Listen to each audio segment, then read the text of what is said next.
সবার প্রথমে আপনাদের সবাইকে আমার পরিচয়টা দিয়ে নিই। আমি হলাম ফিরোজ হাসান, বাবা মায়ের আদরের ছোট সন্তান। চলেন গল্পে ফিরা যাক, বাকি পরিচয় গল্পে পেয়ে যাবেন। তো আজ আমার অফিসের প্রথম দিন, আর আজকে আমি লেট। আজকে রাস্তায় অনেক জ্যাম ছিল, যার কারণে অফিসে আসতে প্রায় 30 মিনিট লেট হয়। জানি না আজকে আমার কপালে কি আছে। অফিসে আসলাম, কিছু কলিগের সাথে পরিচয় হলাম, পরে নিজের ডেস্কে বসলাম। বসতে না বসতেই পিয়ন আসলো আর বলল, স্যার, আপনাকে ম্যাডাম তার কেবিনে ডেকেছেন। ঠিক আছে আমি যাচ্ছি। পিয়ন চলে গেল আর আমি ভয়ে ভয়ে ম্যাডামের কেবিনের সামনে গেলাম। কেবিনের দরজায় নক করলাম, ম্যাম আসতে পারি? হুম, আসুন। আমি নিচের দিকে তাকিয়ে কেবিনে প্রবেশ করলাম। জানি না আজকে আমার কি অবস্থা হবে। তো আপনার নাম কি? ফিরোজ হাসান। তো আজকে আপনার অফিসের প্রথম দিন, আর আজকেই আপনি লেট, এর কারণ কি? সরি ম্যাডাম, আজকে রাস্তায় অনেক জ্যাম ছিল, যার কারণে অফিসে আসতে একটু লেট হয়ে যায়। ঠিক আছে, আজকে আপনার প্রথম দিন, তাই কিছু বললাম না। নেক্সট টাইম যেন এরকম না হয়। ঠিক আছে ম্যাডাম। যান, ম্যানেজার সাহেবের থেকে আপনার কাজটা জেনে নিন। ঠিক আছে ম্যাডাম বলে যেই আসতে নিব তেমনি চেয়ারের সাথে আমার পায়ের ধাক্কা লাগে। আমি ব্যথায় চিৎকার দিয়ে উঠলাম। তখন ম্যাডাম বলল, কি ব্যাপার? আপনি দেখে চলাফেরা করতে পারেন না? সরি ম্যাডাম বলে যেই ম্যাডামের দিকে তাকালাম আমি পুরোপুরি অবাক, কারণ আমার সামনে আমার স্কুল লাইফের ভালোবাসা দাঁড়িয়ে আছে।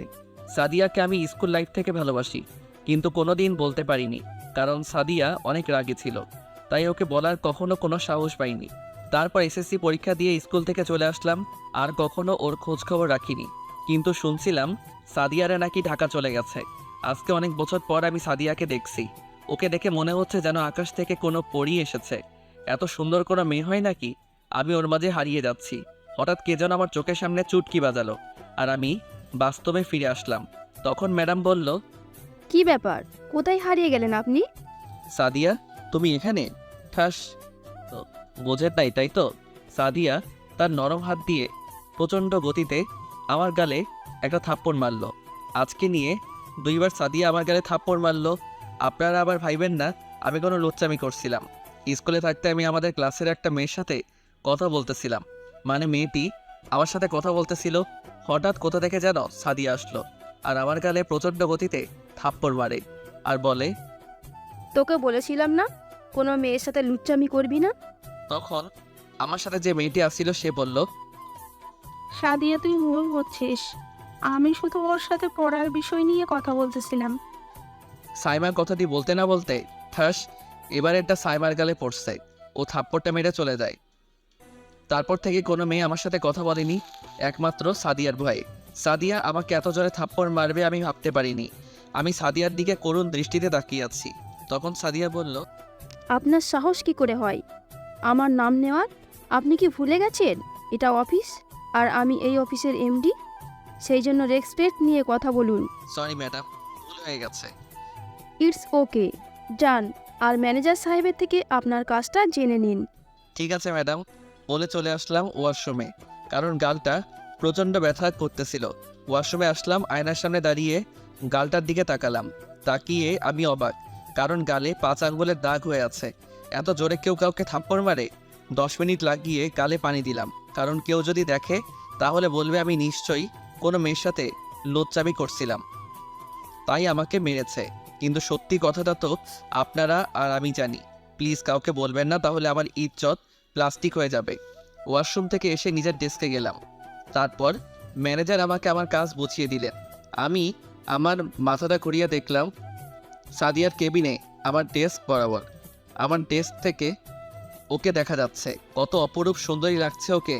এক দৃষ্টিতে আমি ওর দিকে তাকিয়ে আছি। হঠাৎ সাদিয়া আমার দিকে তাকালো, আর আমি ওকে দেখে ভ্যাবাচাকা খেয়ে গেলাম।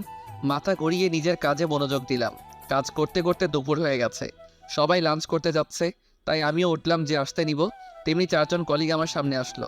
তাদেরকে দেখে আমি পুরো অবাক। আমার সামনে আমার স্কুল লাইফের বন্ধু আসলো, মিজান, সাইমা, হাসিব, সোহান। আমি তাদেরকে দেখে অবাক। তখন তাদেরকে বললাম, কী রে, কেমন আছিস তোরা? আমরা 4 জন একসাথে উত্তর দিলাম, আলহামদুলিল্লাহ ভালো আছি। তুই কেমন আছিস? আলহামদুলিল্লাহ ভালো আছি। তারপর ওদের সাথে আরও অনেক কথা বললাম। চল লাঞ্চ করে আসি। চল। আমরা সবাই একসাথে ক্যান্টিনে আসলাম। তারপর খাবার অর্ডার করলাম। আজকে অনেক দিন পর আমরা 4 বন্ধু একসাথে বসলাম, খাবার খেয়ে আবার যার যার কাজে মনোযোগ দিলাম। হঠাৎ সাদিয়ার কথা মনে হলো।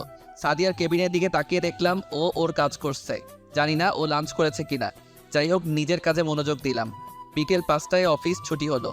আমরা 4 বন্ধু একসাথে অফিস থেকে বের হলাম। তখন আমি বললাম, সাইমা শোন, বল। সাদিয়ার সাথে কি তোর কোনো কথা হয় না? না, ওর সাথে প্রয়োজন অথবা অফিসের কোনো কাজ ছাড়া কথা হয় না। ও হঠাৎ ওর কথা জিজ্ঞেস করলি? না, এমনি ওদের সাথে কথা বলতেছিলাম, তখন দেখলাম সাদিয়া অফিস থেকে বের হয়ে একটা গাড়িতে উঠে চলে গেল। আমিও ওদের কাছ থেকে বিদায় নিয়ে বাসায় চলে আসলাম। বাসায় এসে কলিং বেল বাজালাম। কিছু সময় পর ভাবি এসে দরজা খুলে দিল। আমি ভাবির কপালে একটা চুমু দিয়ে ভিতরে আসলাম। তখন ভাবি জিজ্ঞেস করলো, আমার কিউট ভাই, আজকে তো অফিসের প্রথম দিন, কেমন কাটলো? কারণ আমার ভালোবাসাকে অনেক দিন পর আমার কাছে পেয়েছি। কি ব্যাপার, তোমাকে এত খুশি লাগছে কেন? নেই, ডাল মে তো কুছ কালা হে, বলো কি হয়েছে? আমি বলবো, আগে বলো আম্মু কোথায়? আম্মু তার রুমে আছে, যাও। আম্মুর রুমে আসলাম, দেখলাম আম্মু ঘুমিয়ে আছে। তাই আর ডাক না দিয়ে আমি আমার রুমে চলে আসলাম। রুমে এসে ফ্রেশ হয়ে ঘুমিয়ে পড়লাম, কারণ আজকে অনেক কাজ করেছি। রাতে ভাবি এসে দেখে গেল আর বলল নিচে খাবার টেবিলে আমার জন্য অপেক্ষা করছে। তাই আমি ফ্রেশ হয়ে নিচে আসলাম। তারপর গিয়ে খাবার টেবিলে বসলাম। বসতে না বসতে ভাষণ শুরু। ভাষণটি কিছুটা এরকম ছিল, তো নবাবজাদা, আপনার তো অফিসে আজকে প্রথম দিন ছিল, তা কেমন কাটলো? আব্বুর মুখে এমন মধুর কথা শুনে আমার কলিজা কেঁপে উঠল। এক প্লেট সাহস নিয়ে আব্বুকে বললাম, হ্যাঁ আব্বু, আজকের দিনটা ভালো গেছে। তোমাকে দিয়ে আমার এমন আশা ছিল না। আমি আবার কি করলাম আব্বু? তুই নিজেদের কোম্পানি রেখে অন্যের কোম্পানিতে কেন জয়েন করলি? আমি আব্বুর দিকে তাকিয়ে ইশারায় বললাম যে আব্বুকে একটু ম্যানেজ করো। তখন আম্মু বলল, কি শুরু করলি তুমি? ওর যা খুশি তাই করুন, ও তো এখন ছোট মানুষ। ঠিক আছে, তোমরা মা ছেলে যা মনে করো তাই করো, আমি কিছু জানি না। তারপর খাবার খাওয়া শুরু করলাম। খাওয়া শেষ করে যেই রুমে আসতে যাব তখন ভাইয়া ডাক দিল। আমি ভাইয়ার কাছে গিয়ে বললাম, বলো। আজকে তোর অফিসে প্রথম দিন ছিল, কোনো সমস্যা হয়েছিল? না, তেমন কিছুই হয়নি। আচ্ছা যা, আর কোনো সমস্যা হলে আমাকে বলবি, ঠিক আছে? বলে নিজের রুমে চলে আসলাম। খাটের উপরে শুয়ে ফেসবুকে একটা গল্প পোস্ট করলাম। আজকে সারাদিনের কথা ভাবতেই অবাক লাগে, কারণ এত বছর পর আমার ভালোবাসার মানুষটাকে কাছে পেলাম, আবার তার হাতে থাপ্পড় খেলাম। হঠাৎ মনে একটা প্রশ্ন জাগলো, যদি ওর লাইফে কোনো বয়ফ্রেন্ড থাকে তাহলে আমি কি করব? আমি তো সাদিয়াকে আমার জীবন থেকে বেশি ভালোবাসি। উফ, আর নিতে পারতেছি না। পরেরটা পরে দেখা যাবে। এখন ঘুমাতে হবে, কারণ আজকে আমি লেট করে অফিসে গেছি। আমি চাই না কালকেও আমার লেট হোক অফিসে যেতে। তাই ঘুমিয়ে গেলাম সাদিয়াকে নিয়ে কল্পনা করতে করতে। সকালে ভাবি এসে আমাকে ডাকছে। ও আমার কিউট ভাই, উঠে পড়ো, সকাল হয়ে গেছে। কি হলো, অফিসে যাবা না নাকি? ঠিক আছে, তুমি এইভাবে উঠবে না। প্রতিদিন তোমাকে যেভাবে তুলতে হয় সেভাবে তুলতে হবে। আমি তোমাকে অনেক ভালোবাসি, প্লিজ আমাকে ছেড়ে যেও না। হঠাৎ আমি চিৎকার দিয়ে উঠলাম, কারণ কে জানি আমাকে পানি দিয়ে ভিজিয়ে আমার আরামের ঘুমটা হারাম করে দিয়েছে। সামনে তাকিয়ে দেখি ভাবি হাতে একটা মগ নিয়ে দাঁড়িয়ে আছে। তখন আমি ভাবিকে বললাম, ভাবি আজকেও কি তুমি আমাকে ভিজিয়েছ? আমাকে ছাড়া এখানে কি অন্য কাউকে দেখতে পাচ্ছ? আচ্ছা, প্রতিদিন আমাকে কি এইভাবেই ঘুম থেকে তুলতে হবে? যেদিন তোমার বউ আসবে সেদিন সে তোমাকে খুব ভালো করে ঘুম থেকে ডেকে তুলবে। আমি যে কদিন আছি একইভাবে তোমাকে ঘুম থেকে ওঠাবো। ভালো লাগে না। উঠে ওয়াশরুমে গেলাম।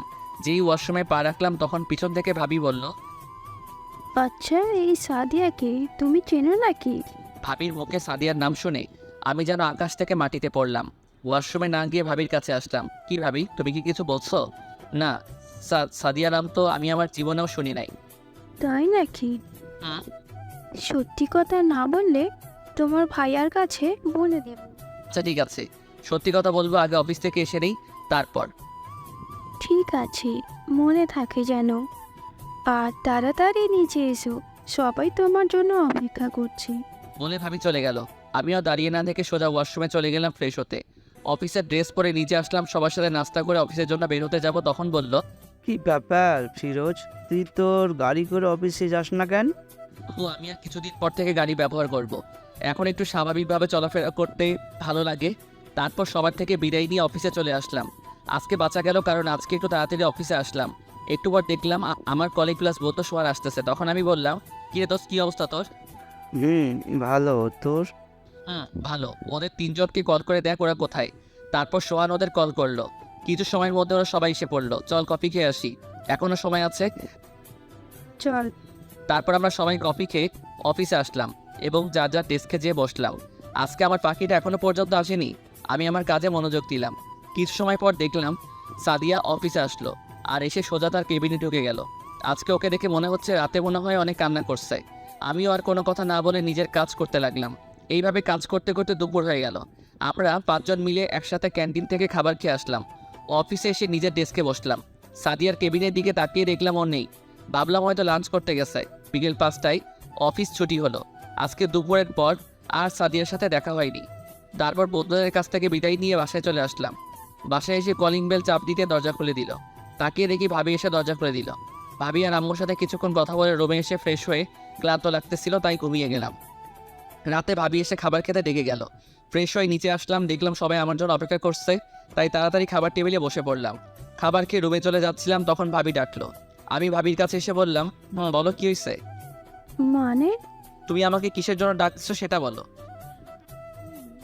সেটা তো বলবো, কিন্তু তোমার কাছে না, তোমার ভাইয়ের কাছে।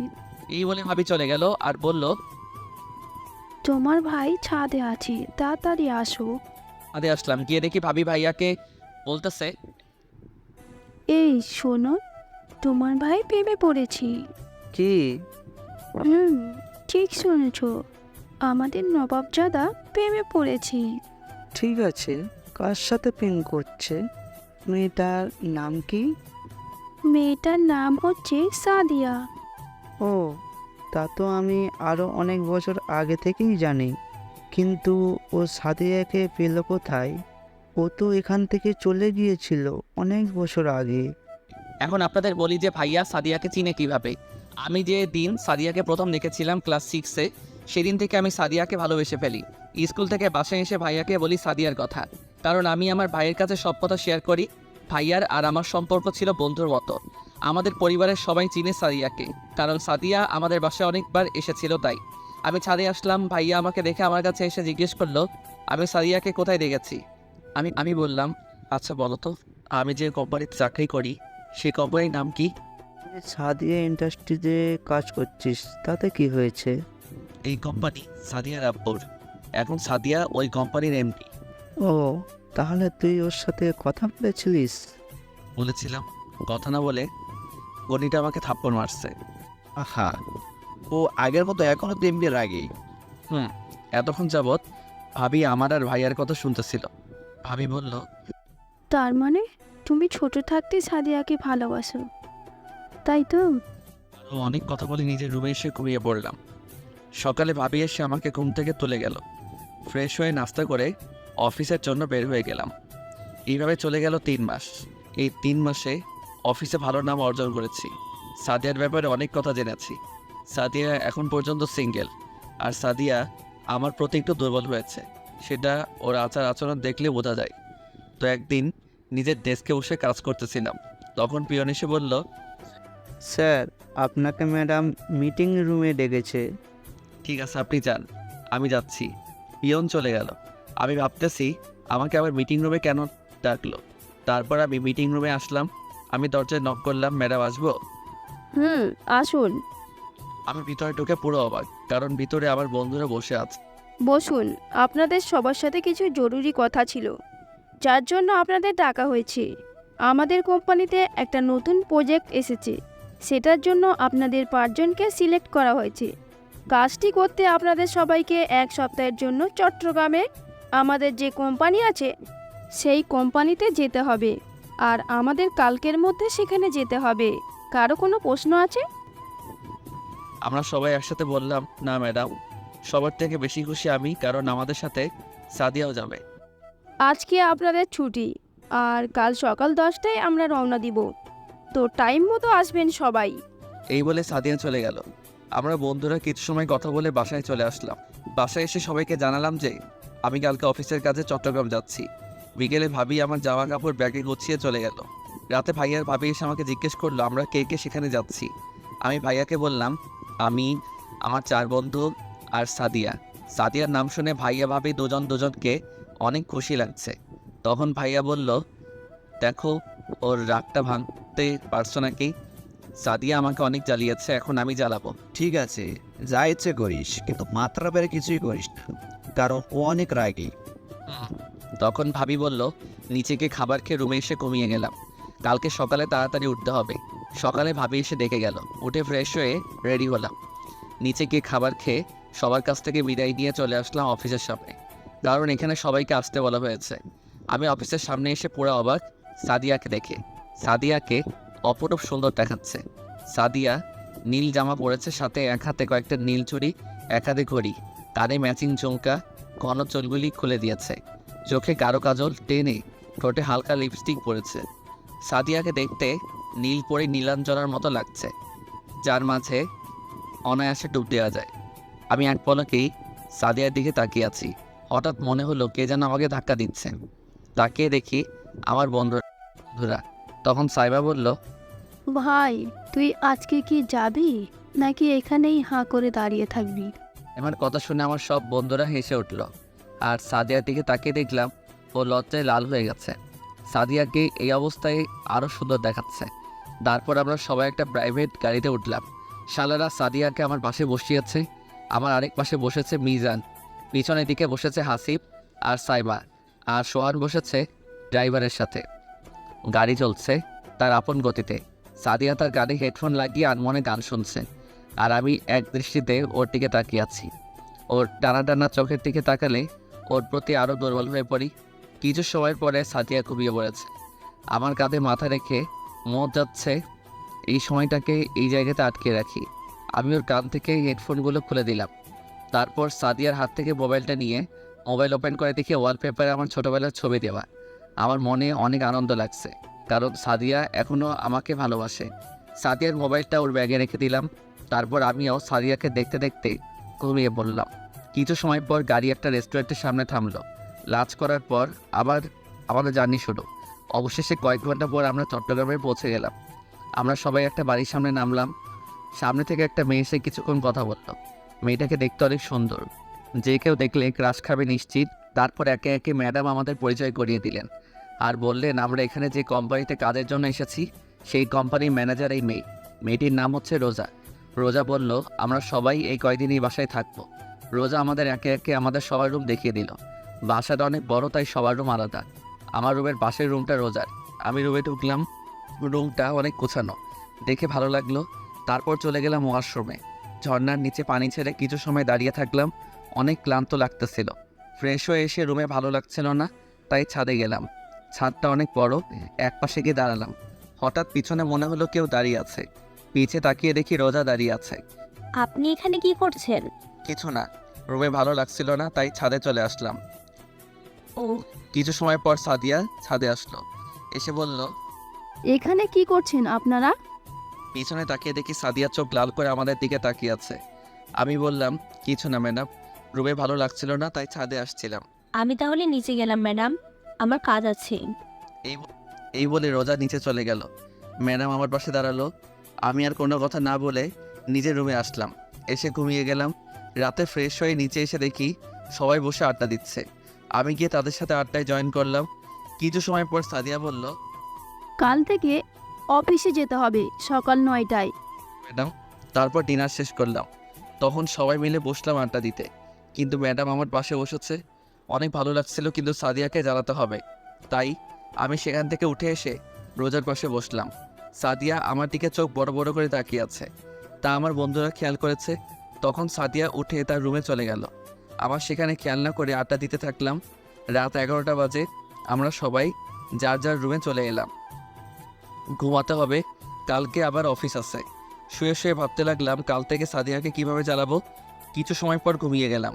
সকালে রোজা এসে ঘুম থেকে ডেকে তুলে গেল। ফ্রেশ হয়ে নিচে চলে আসলাম। নাস্তা করে নির্দিষ্ট সময় সবাই অফিসে চলে আসলাম। আমাদের যেই কাজের জন্য এখানে আসা সেই কাজ শুরু করে দিলাম। এইভাবে আরও 5টা দিন চলে গেল।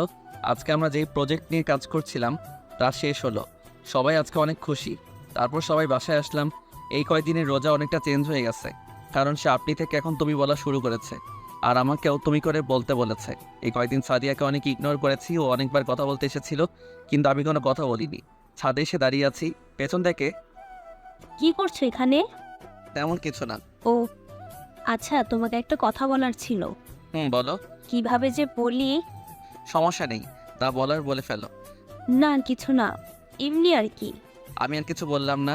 কিছু সময় পর সাইমা এসে ডেকে গেল ডিনার করার জন্য। আমি আর রোজা একসাথে নিচে আসলাম, খাবার টেবিলে গিয়ে বসলাম। সাদিয়া বল।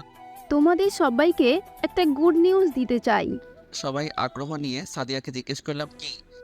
আমাদের প্রজেক্টটা ভালোভাবে শেষ হওয়ার কারণে আমরা আরও 5 দিন এখানে থেকে এনজয় করব। আর কালকে আমরা যাচ্ছি কক্সবাজার। সবাই অনেক খুশি হলো। তারপর খাবার খেয়ে সবাই আড্ডা দিতে বসছে। আমি ওদেরকে বললাম আমার ভালো লাগছে না, তাই আমি রুমে চলে আসলাম। আজকে অনেক ক্লান্ত লাগতেছিল, তাই ঘুমিয়ে পড়লাম। সকালে ঘুম থেকে উঠে ফ্রেশ হয়ে নিচে আসলাম। নাস্তা করে কিছু সময় পর সবাই রওনা দিলাম কক্সবাজারের উদ্দেশ্যে। কিছু সময়ের মধ্যে আমরা কক্সবাজার সমুদ্র সৈকতে পৌঁছে গেলাম। সেখানকার একটা হোটেলে আমাদের রুম বুক করা হলো। রুমে আসলাম, ফ্রেশ হয়ে সবাই চলে আসলাম লাঞ্চ করতে। রুমে এসে বসলাম, তখন সাইমা রুমে আসলো। কি রে দোস্ত, তুই এমন করছিস কেন? আমি এখন আবার কি করলাম? মানে তুই না সাদিয়াকে ভালোবাসিস, তাহলে তাহলে তুই ওকে এভাবে এমনভাবে ইগনোর করছিস কেন? ভালোবাসি, কিন্তু কিভাবে বলবো তুই বল। তুই তো জানিস সাদিয়া কেমন। হ্যাঁ বুঝলাম, তুই এক কাজ করে দেখতে পারিস। তবে সাদিয়া তোকে ভালোবাসে নাকি? কি? সাইমা আমাকে যা বললো তা আপনাদের কিছু সময়ের পর জানানো হবে। সাইমা চলে গেল। আমিও আর কিছু না ভেবে বাইরে চলে আসলাম। বিকেলে সবাই একসাথে বের হলাম ঘোরাতে যাওয়ার কথা ছিল, তাই সবাই সাগরের পাড়ে আসলাম। সবাই একসাথে হাঁটছি। আমি সাদিয়াকে বললাম, সাদিয়া তোমার সাথে একটু কথা ছিল। বলো কি কথা? এমন সময় সাদিয়ার মোবাইলে কল আসলো, আর সাদিয়া কল ধরে যা বলল তা শুনে আমরা সবাই অবাক। জান বলো, কেমন আছো তুমি? সাদিয়া মোবাইলে কথা বলতে বলতে সাইডে চলে গেল। আমার চোখটা পানিতে পড়ে গেল। হঠাৎ রোজা বলল, ফিরোজ চলো আমরা এই পাশে যাই। রোজা কথাটা বলতে না বলতেই সাদিয়া আমার দিকে এমনভাবে তাকালো যেন আমি কোনো বড় অপরাধ করে ফেলেছি। আমি বললাম ঠিক আছে চলো। এখন সবাই আমার দিকে তাকিয়ে আছে। আমি আর কোনো কথা না বলে রোজাকে নিয়ে অপর দিকে চলে আসলাম, কিন্তু ভালো লাগছিল না। তাহলে কি সাদিয়ার জীবনে কি অন্য কেউ আছে? চলো ওই জায়গাটায় গিয়ে বসি। ঠিক আছে চলো। আমি আইসক্রিম খাবো, তুমি খাবে? না, তোমার জন্য আমি আইসক্রিম নিয়ে আসি। আইসক্রিম এনে রোজার হাতে দিলাম। রোজা আমাকে একটা হেল্প করতে পারবে? বলো কি হেল্প, বলো, তোমার জন্য সব করতে পারবো। রোজা আমার সাথে ভালোবাসার অভিনয় করতে পারবে প্লিজ? মানে কি বলতে চাচ্ছ তুমি? আমি সাদিয়াকে ভালোবাসি। আমি জানি না ও আমাকে ভালোবাসে নাকি, তাই সবার সামনে আবার একটু অভিনয় করব যেন আমার প্রেমিক প্রেমিকা। ঠিক আছে, আমি রাজি। তখন আমার বন্ধুরা, হঠাৎ খেয়াল করলাম রোজার হাসি মুখটা ফ্যাকাশে হয়ে গেল, বুঝলাম না কেন। তখন আমার বন্ধুরা আসলো। তারপর সবাই বসে বসে সূর্য অস্ত যাচ্ছে তা দেখলাম। সবাই খুশি ছিল, কিন্তু একজন খুশি ছিল না, সে হলো আমি। কিছু সময় পর সবাই মিলে একটা রেস্টুরেন্টে ঢুকলাম। সেখানে সবাই অনেক এনজয় করলাম। ডিনার করে রুমে চলে আসলাম। ওয়াশরুমে এসে পানি ছেড়ে ঝর্ণার নিচে বসে পড়লাম। অনেক কান্না আসতেছে। ফ্রেশ হয়ে খাটে বসে মোবাইলে সাদিয়ার ছবি দেখতে লাগলাম। কত মায়াবী লাগছে সাদিয়াকে। সারাটা রাত না ঘুমিয়ে কাটিয়ে দিলাম। এইভাবে আরও একটি দিন চলে গেল। এখন সবাই ভাবছে রোজার সাথে আমার কিছু চলছে, কিন্তু সত্যটা কি তা শুধু আমি আর রোজা জানি। সারাদিন সবাই অনেক মজা করলাম, কিন্তু বিকেলবেলা এমন কিছু ঘটবে তা কেউ আশা করতে পারিনি। কারণ বিকেলবেলা আমরা সবাই সমুদ্র পাড়ে হাঁটছি। হঠাৎ রোজা আমার সামনে হাঁটু গেড়ে বসলো আর বলতে লাগলো, ফিরোজ আমি তোমাকে অনেক ভালোবাসি। যেদিন থেকে তোমাকে প্রথম দেখেছিলাম সেদিন থেকে তোমার প্রতি আমার একটা ভালো লাগা কাজ করছে। প্লিজ আমাকে ফিরিয়ে দিও না, আমি তোমাকে অনেক ভালোবাসি। রোজা কথাগুলো বলতে না বলতেই ঠাস ঠাস এমনভাবে 4 থাপ্পড় এসে আমার গালে পড়ে। থাপ্পড়গুলো অনেক জোরে পড়ে, মাথাটা ভনপন করে ঘুরাচ্ছে। সামনে তাকিয়ে দেখি থাপ্পড়গুলো আর কেউ না, সাদিয়া এসে বেড়েছে। সবাই অবাক হয়ে সাদিয়ার দিকে তাকিয়ে আছে। সাদিয়া কান্না করতে করতে বলতে লাগলো, তোকে অনেক ভালোবেসেছিলাম, আর তুই ছোট বলে তোকে যেদিন ছেড়ে চলে গিয়েছিলাম সেই দিন অনেক কান্না করেছিলাম, ভেবেছি তোকে আমি হারিয়ে ফেলেছি। তোকে যেদিন অফিসে দেখেছিলাম তখন তোকে দেখে অনেক খুশি হয়েছিলাম, মনে হচ্ছিল আমি আবার হারিয়ে যাওয়া ভালোবাসাকে আবার খুঁজে পেয়েছি। সেই দিন থেকে থাপ্পড় মেরেছিলাম কারণ তোর প্রতি আমার অনেক অভিমান হয়েছিল। সেই দিন রাত্রে বাসায় গিয়ে অনেক কেঁদেছিলাম, তোকে থাপ্পড় মেরেছিলাম তাই। আবার খুশিতেও, কারণ আল্লাহ তাআলা আমাকে আমার ভালোবাসাকে ফিরিয়ে দিয়েছে। আমি ভেবেছিলাম তোকে প্রপোজ করব, কিন্তু তুই তো আমার সাথে কথাও বলতিস না। হঠাৎ নতুন প্রজেক্ট আসে, তাই আমি ভেবেছিলাম তোকে সেখানে ঘুরতে নিয়ে গিয়ে প্রপোজ করব, কিন্তু তুই এখানে এসে আমাকে একবারে ইগনোর করছিস। ভেবেছিলাম হয়তো অভিমান করেছিস, তাই কক্সবাজার আসার প্ল্যান করি। ভেবেছিলাম এখানে তোকে প্রপোজ করব, কিন্তু তুই এখানে এসে এই মেয়ের সাথে লুচ্চামি করছিস। আর কখনো আমার সামনে আসবি না। আমি তোকে ঘৃণা করি। I hate you. সাদিয়া কান্না করতে করতে চলে গেল। যদিও কোনো সমস্যা হয় তাই, আর আমি সেই জায়গায় মূর্তি হয়ে দাঁড়িয়ে আছি। আমি কি করলাম? যেই মেয়ে আমাকে এত ভালোবাসে আমি তার ভালোবাসার পরীক্ষা নিচ্ছিলাম। ও আপনাদের তো বলা হয়নি সেই দিন সাইবা আমাকে কি বলেছিল, তাহলে শুনুন, মানে পড়ুন। সাদিয়ার পেছে আমার বন্ধুরাও চলে। বুঝলাম। তুই এক কাজ করে দেখতে পারিস, তবে সাদিয়া তোকে ভালোবাসে নাকি। কি করতে হবে? শোন, মেয়েরা যাকে ভালোবাসে তাকে অন্য মেয়েদের সাথে দেখতে পায় না। তাই তুই এক কাজ কর, সাদিয়ার সামনে অন্য মেয়েদের সাথে থাকবি, কথা বলবি। সরি, তাহলে দেখতে পারবি সাদিয়া তোকে ভালোবাসে নাকি। বেশি কিছু হবে না, আমি আছি তো। আমি আর কিছু না বলে রুম থেকে বের হয়ে যাই। বাইরে এসে সাইমার কথাগুলো বলছিলাম, হঠাৎ কাঁধে কারো স্পর্শ করে পিছনে তাকিয়ে দেখি রোজা। কি হয়েছে তোমার? কোনো সমস্যা? না, কোনো সমস্যা নাই। তারপর রোজা সেখান থেকে চলে যায়, আর আমিও রুমে চলে আসলাম আর এসে শুয়ে পড়লাম। বাকিগুলো আপনারা তো জানেনই। সেখানে বসে বসে ভাবছিলাম আমি এটা কি করে ফেললাম, কেন ওর ভালোবাসার পরীক্ষা দিতে গেলাম। মেয়েটা কত ভালোবাসে আমাকে আর আমি তা বুঝতে পারলাম না। অনেক কান্না করলাম, আমার ভুলের কারণে আজকে এমন হলো। অনেক লেট করে হোটেলে আসলাম। নিজের রুমে এসে দেখলাম সব বন্ধুরা বসে আছে সাদিয়া আর রোজা ছাড়া। হঠাৎ ঠাস সোহান আমাকে থাপ্পড় মারলো আর বলতে লাগলো, কেন এমন করেছিস ওর সাথে? ও তো স্কুল লাইফ থেকে তোকে ভালোবাসতো, তাই তো ও কোনো মেয়ের সাথে তোকে মিশতে দিত না। তারপরে তুই বুঝলি না। আমি সোহানাকে জড়িয়ে ধরে বললাম, ভাই বিশ্বাস কর, আমি শুধু ওর মুখ থেকে বের করতে চেয়েছিলাম যে ও আমাকে ভালোবাসে। তুই কি জানিস না মেয়েদের বুক ফাটে, তবুও মুখ থেকে কথা বের হয় না। সরি দোস্ত, আমি আর এমন করবো না। সাদিয়াকে বল না একবার আমার সাথে কথা বলতে। সাদিয়া তো বিকাল থেকে এসে রুমে ঢুকেছে আর বের হয়নি। ওকে অনেক ডেকেছি, তবু কোনো কাজ হয়নি। কথাটা শোনা মাত্র আমি দৌড়ে সাদিয়ার রুমের দরজার সামনে দাঁড়িয়ে অনেক থাকলাম, কিন্তু ও দরজা খুললো না। আমার বন্ধুরা আমাকে ধরে রুমে নিয়ে আসলো। একটা রাত না ঘুমিয়ে কাটিয়ে দিলাম আমরা। সকালবেলা এমন কিছু হবে তা আমি ভাবতেই পারিনি। ভোর রাতে সাইমা, সোহান, হাসিব, মিজান ওরা সবাই ঘুমিয়ে যায়। সকালে সবার ঘুম থেকে ওঠার আগে আমি সাদিয়াকে রুমের সামনে আসলাম। আধা ঘন্টা লাগিয়ে দরজায় নক করলাম। তারপর সাদিয়া এসে দরজা খুলে দিল। সাদিয়াকে দেখে আমার চোখে কাঁটা এসে পড়লো। এ মনে হয় সারা রাত না ঘুমিয়ে কান্না করতে করতে কাটিয়ে দিয়েছে। চেহারাটা একদম বাজে দেখাচ্ছে, চোখের নিচে কালো দাগ হয়ে গেছে। হঠাৎ আমি ওর হাতের দিকে খেয়াল করলাম, ওর হাতে ওর জামা কাপড়ের ব্যাগ। মনে হচ্ছে ও এখান থেকে চলে যাবে। আমার ভাবনা কাটিয়ে সাদিয়া বলল, একটু সাইড হয়ে দাঁড়ান, আমি বের হব। আমার ওর চলে যাওয়ার কথা শুনে আমার রাগ উঠে গেলে রাগে ওর হাত ধরে রুমের ভিতরে নিয়ে দরজা লাগিয়ে দিলাম। সাদিয়া ভয়ে চুপসে গেছে, এটা ওর চেহারা দেখে বোঝা যাচ্ছে। কোথায় যেতে চাচ্ছিলে? কি হলো, এমন পড়া কান্না করছো কেন? কেউ কি মারা গেছে? আমি কাউকে জবাব দিতে বাধ্য নই। সাদিয়া, তুমি কালকে যা দেখেছো তা সব ভুল। আমি তোমাকে অনেক ভালোবাসি। প্লিজ আমাকে বোঝানোর একটু সময় দাও। প্লিজ আপনি এখান থেকে চলে যান। সাদিয়া প্লিজ একটু সময় দাও আমাকে বোঝানোর। প্লিজ প্লিজ একটু সময়। আপনি যদি এই মুহূর্তে এখান থেকে চলে না যান তাহলে আমার মরা মুখ দেখবেন। ঠিক আছে, চলে যাচ্ছি, কিন্তু একটা কথা বলতে চাই, তুমি অনেক বড় ভুল করছো। কান্না করতে করতে চলে আসলাম। রুমের দরজা খুলে দেখি বন্ধুরা দাঁড়িয়ে আছে। আমি ওদেরকে কিছু না বলে নিজের রুমে চলে এলাম।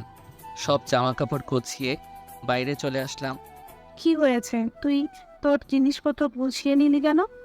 সব দোষ আমার জন্যই হয়েছে সব। চল, সব এখন আমিই ঠিক করি। দেখ দোষ, তুই চলে যাস না, সব কিছু ঠিক হয়ে যাবে। না রে দোস্ত, বাসায় একটু সমস্যা হয়েছে, তাই চলে যাচ্ছি। ভুলে যাস না, আমরা তোর বন্ধু। আমাদের কাছে তুই মিথ্যা কথা বলছিস। সব হারামিগুলো এসে আমাকে জড়িয়ে ধরল। দোস্ত, এখন আমার যেতে হবে, প্লিজ আমাকে যেতে দে। অনেক বোঝানোর পর ওরা আমাকে ছাড়লো। দেখলাম সাইডে রোজা দাঁড়িয়ে আছে। রোজা, তুমি আমার জন্য যা করেছো তার জন্য অনেক ধন্যবাদ তোমাকে। আল্লাহ হাফেজ, আর দেখা নাও হতে পারে। চলে আসলাম সেখান থেকে। বুকটা অনেক ব্যথা করছে। অনেক কষ্টে বাসে উঠলাম। অজরে চোখের পানি পড়ছে, যেন কান্নার বাঁধ ভেঙে গেছে। অপরদিকে সাদিয়াও কারো কোনো কথা না শুনে বের হয়ে গেল। অনেক কষ্টে বাসায় আসলাম। বাসার কলিং বেল চাপতেই ভাবি এসে দরজা খুলে দিল। আমাকে দেখে জড়িয়ে ধরল। বাসার ভিতরে ঢুকলাম। কেমন আছো ভাবি? তোমাকে ছাড়া কিভাবে ভালো থাকি? তোমাকে ছাড়া পুরো বাসা খালি লাগছিল। এখন তুমি এসে পড়েছো, এখন সবাই ভালো থাকবে। কি হয়েছে ফিরোজ? তোমার এমন অবস্থা কেন? মনে হয় রাতে ঘুমাওনি, কান্না করেছো। না, কি বলো, তোমাদের থেকে অনেক দিন দূরে ছিলাম, আবার জার্নি করে এসেছি, তাই এমন দেখাচ্ছে। ফিরোজ, আমি তোমাকে সত্যি কথা বলতে বলেছি। কিছু না, তুমি বলো আম্মু কোথায়? আম্মু তার রুমে হয়তো ঘুমাচ্ছি। ঠিক আছে ভাবি। আমি আমার রুমে গেলাম। রুমে চলে এলাম। ভিতরটা কেমন জানি লাগছে। ওয়াশরুমে চলে আসলাম। ঝর্ণায় পানি ছেড়ে ইচ্ছে মতো কাঁদতে লাগলাম। মন যাচ্ছে চিৎকার করে বলতে, কেন হলো আমার সাথে এমন। ঘন্টাখানেক পরে রুমে এলাম। অনেক ক্লান্ত লাগছে, তাই ঘুমিয়ে গেলাম। রাতে ভাবি খেতে ডেকেছিল, কিন্তু ভালো লাগছিল না, তাই যাইনি। আবার ঘুমিয়ে গেলাম। হঠাৎ অনেক ক্ষুধা লাগছে, কারণ গতকাল থেকে কিছুই খাইনি। ঘড়ির দিকে তাকিয়ে দেখলাম ভোর 4টা বাজে। ভাবি রুমের সামনে গিয়ে দুই একবার বাগ দিতেই ভাবি দরজা খুলে দিয়ে বলল, আমি জানতাম তোমার খিদে লাগবে, তাই তোমার খাবার ফ্রিজে রেখে আসছিলাম। চলো এখন। ভাবি। তারপর ভাবি আমাকে খাবার গরম করে দিল। ভাবি, আমার ভালো লাগছে না, প্লিজ আমাকে খাইয়ে দিবে? ঠিক আছে। খাইয়ে দিতে লাগলো। হঠাৎ ভাবি আমাকে জিজ্ঞেস করলো, তুমি কি আমাকে একটা কথা বলতে পারবে?